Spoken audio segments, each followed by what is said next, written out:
Election ప్రక్రియకి ముందు మోదీని మీరు పెద్ద అన్నారు, ఆయన కూడా భుజమే చేసి నేను ఎంకరేజింగ్గా ఉన్నారు. ఇప్పుడు వచ్చేటప్పటికి మీరిద్దరూ పోటీ పడిపోతున్నారు తిట్టుకోవటంలోనూ విమర్శించుకోవటంలో. ఆయనేమో డబుల్ ఆర్ ట్యాక్స్ అన్నాడు తెలంగాణలో, మీరేమో మోదీ లేదు కేడీ లేదు డామ్ డూస్కని మరి సహజ సిద్ధమైన భాషలో మీరు అనేసారు. మరి ఇప్పుడు ఈ రీషెడ్యూలింగ్ వాళ్ళు ఒప్పుకోకపోతే రీస్ట్రక్చరింగ్ ఇప్పుడు అంటే నాకు అర్థమైన కాడికి మనం అప్రోచ్ అవుతే నా 100 days ఎక్స్పీరియన్స్ నేను చెప్తున్నాను. 100 daysలో 10 ఏళ్ల నుంచి కేసీఆర్ సాధించలేని చాలా వాటిని నేను క్లియర్ అని మాట్లాడుకుంటే అన్ని సమస్యలు పరిష్కారం అవుతాయి. నేను వాళ్ళతో మాట్లాడిన ఏందని అంటే వాళ్ళు ఒకటే చెప్పిండ్రు, అసలు అతను ఎప్పుడు కూడా ఈ అంశాలని ఇది కావాలి లేకపోతే ఒక రీజనబుల్ ఫార్మేట్లో మమ్మల్ని అప్రోచ్ అయ్యిందే లేదు.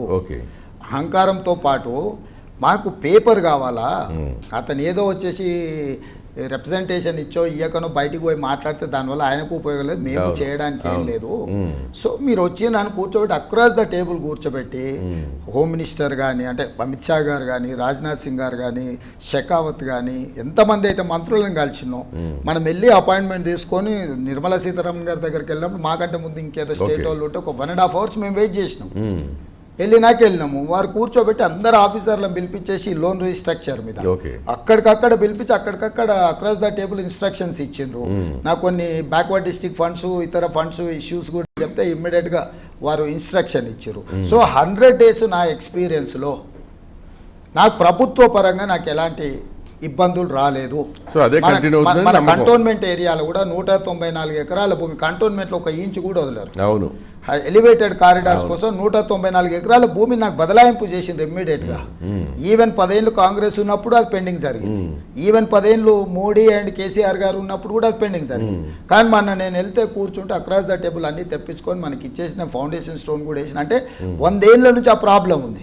Elevated corridor cantonment Karimnagar Rajiv Rahadari వీటన్నిటికి పోనీ కనెక్ట్ చేయడానికి అవన్నీ క్లియర్. మన దగ్గర కూడా కొన్ని ఇష్యూస్ ఉండే, నావీ రాడార్ది మన దగ్గర పూడూరు దగ్గర 3000 ఎకరాలది నేను వస్తేనే ఇమ్మీడియట్గా పిలిపించేసి మొత్తం ఇది చేసేసిన. వేరే ల్యాండ్స్ కూడా వాళ్ళ మన దగ్గర ఇమరాత్ ల్యాండ్స్ కూడా లీజ్ రెన్యువల్ ఉండే, అవన్నిటిని కూడా క్లియర్ చేసిన. అంటే 2 గవర్నమెంట్ల మధ్యలో ప్రభుత్వాలు నడపడానికి వెసులుబాటు గవర్నమెంట్లు వేరు.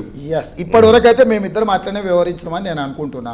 ఫస్ట్ 100 days నేను ప్రభుత్వాన్ని నడిపిన ముఖ్యమంత్రిగా ఒక ప్రధానమంత్రితో వ్యవహరించాల్సిన విధానము, ఒక గవర్నర్తో వ్యవహరించాల్సిన విధానంలో ఇన్స్టిట్యూషన్స్తో కన్ఫ్రంటేషన్ పెట్టుకోకుండా జ్యుడిషియల్తో కానీ అందరితోనూ ఒక కార్డియల్ రిలేషన్ బిల్డ్ చేసుకొని నాకున్న మినిమం ఎక్స్పీరియన్స్తోనైనా వాళ్ళందరినీ కలవడం. నాకేం బేసిజాలు లేవు, నేను ముఖ్యమంత్రిని ఆయన దగ్గరికి ఈయన దగ్గరికి క్లర్క్ దగ్గరికైనా వెళ్ళి కూర్చొని పని చేయించుకుంటాను. ఎందుకంటే ఇది స్టేట్ ఇంట్రెస్ట్, పని కావాలి, ముందు పని కావాలా, పని సాధించుకోవాలి. కానీ నేను ఆడిపోతానా నేను ఇడిగిపోతానా పొక్కనాలు కొట్టుకుంటూ కూర్చుంటే వ్యవహారం సెట్ అయ్యేది కాదు.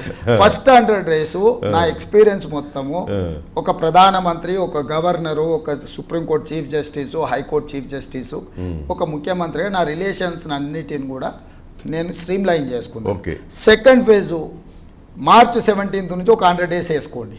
ఈ 100 days మొత్తం కంప్లీట్గా పిసిసి అధ్యక్షుడిగానే నేను పనిచేస్తున్నాను.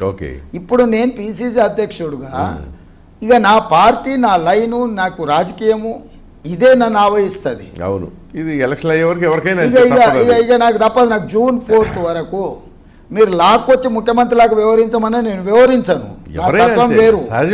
ఇప్పుడు కేసీఆర్ ఏందనంటే తేలుపుకు అదే మంత్రం, పామ్ కాటుకు అదే మంత్రం వేయడం వల్ల అన్ని వికటించినాయి. సో నేను ప్రభుత్వం, ముఖ్యమంత్రి వేరు. నరేంద్ర మోడీ గారిని ప్రధానమంత్రిగా గౌరవించాల్సినప్పుడు 100% వారి గౌరవాన్ని తగ్గకుండా ఆ మర్యాదలన్నీ పాటించిన. ఎన్నికలు వచ్చినప్పుడు డైరెక్ట్ వాళ్ళు నరేంద్ర మోడీ గారి పేరు మీదనే ఓటు అడుగుతుండ్రు. ఇక్కడ కిషన్ రెడ్డిని అడుగుతలేరు, సంజయ్ని అడుగుతలేరు, అడుగుతలేరు, అన్నాడు కదా. మరి నేను కొట్లాడేది ఎవరితోటి? కొట్లాడాలి, మరి ఆయనతో కొట్లాడాలన్నప్పుడు నైస్ తీసుకుంటే